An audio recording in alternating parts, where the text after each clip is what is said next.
أعوذ بالله من الشيطان الرجيم. بسم الله الرحمن الرحيم.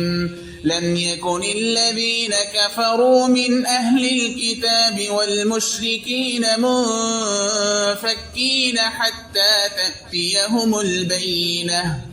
رسول من الله يتلو صحفا مطهرة فيها كتب قيمة.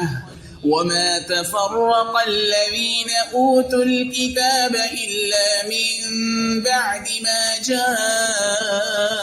جاءتهم البينة. وما أمروا إلا ليعبدوا الله مخلصين له الدين حنفاء ويقيموا الصلاة ويؤتوا الزكاة وذلك دين القيمة.